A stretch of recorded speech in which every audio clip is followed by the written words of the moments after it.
Hi, I'm Chris Poulos, and I am a member of the Humble Holy Laity.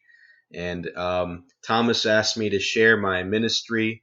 You may have noticed me from the vampire video. I was kind of quiet then because I was a bit scared, and that was part of the act a bit.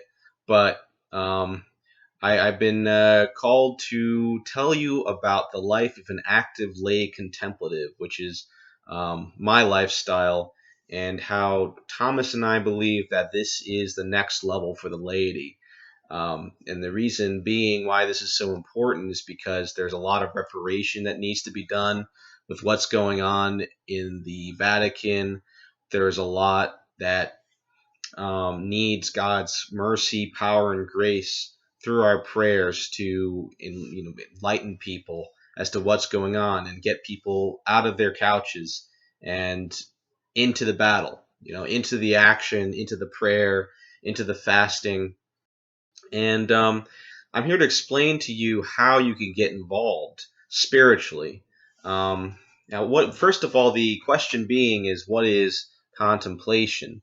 Contemplation is essentially a very open form of prayer in the sense that you focus on one thing about God and you let God's light, um, basically his light, wisdom, his strength, be infused into your soul in a very subtle way or a very powerful way. It's up to God, really.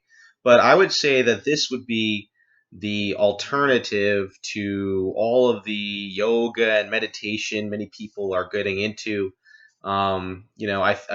If it helps to describe it, if you've ever gone to Eucharistic adoration, and you sat down for 15 minutes, you probably felt God's presence much stronger than doing a, let's say, a quick novena in your room, or perhaps, praying the rosary, but you were being distracted. Contemplation is really a level of prayer. And you usually get there through mental prayer, which is meditation. So we do have Catholic meditation, and the contemplation is when God starts taking over. You feel that pull, and God starts working through you, and it's just very hard to describe it. Um, it could be something that is extremely ecstatic and joyful. It could be very peaceful and mellow. And I guess as a lot of people say Zen these days, it could be like that.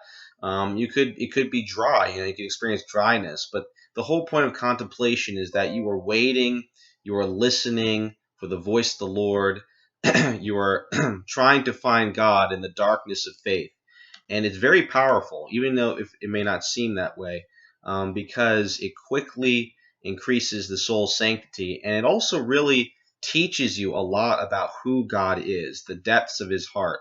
In fact, we contemplate His heart. Thomas teaches the contemplation to the Sacred Heart image, which we find to be an extremely important tool of focus, to get people into contemplation, to really get them used to it, and then to keep at it. Once they learn how to do it, they just go straight into it. And we've had some many miracles of just how immediately God's power has shaken our group through this very intimate time with Him.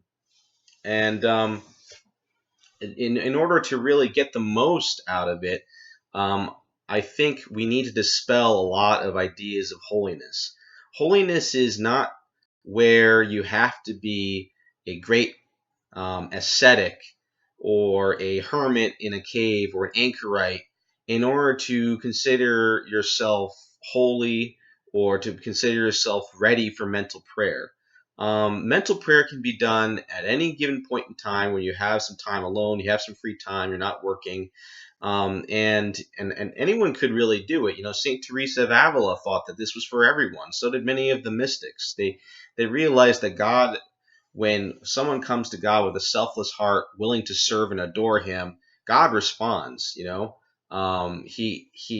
He always answers our prayers, and anyone can do this. We already receive the Eucharist, which is the highest form of prayer in the church anyway.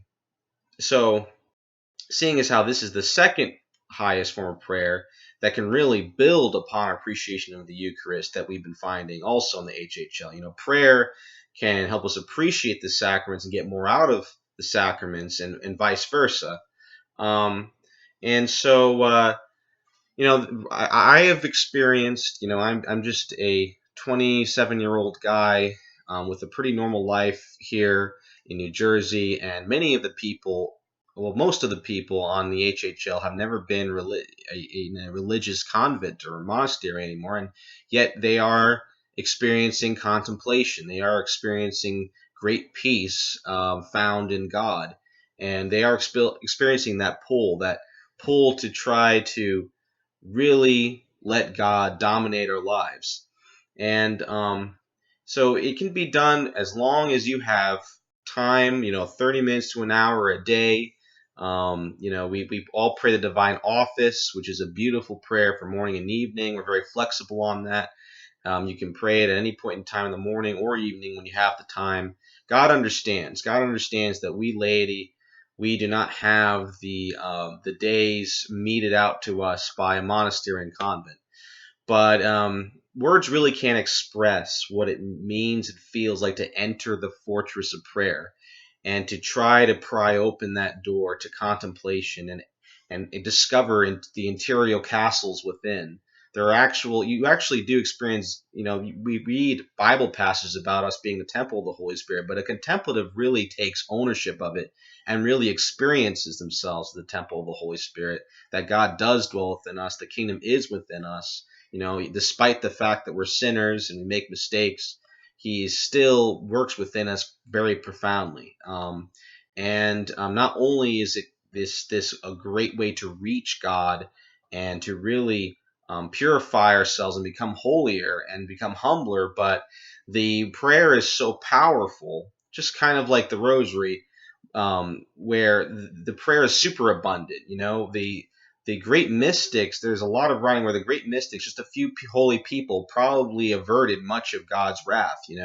Some modern day examples would be, for example, Saint Faustina. So I really invite you to try this out. Come to the Humble Holy Lady channel. Check Thomas's videos about contemplation, and we also have a Facebook group. And if you really want to get started before you even get to that, I can just say that the contemplation has a particular flavor to it, or there's like a scent to it. The scent of God Thomas has talked about. And surprise, surprise, Jesus is peaceful. He's a very beautiful, loving spirit. He is God after all. And there is a lifestyle that can be managed.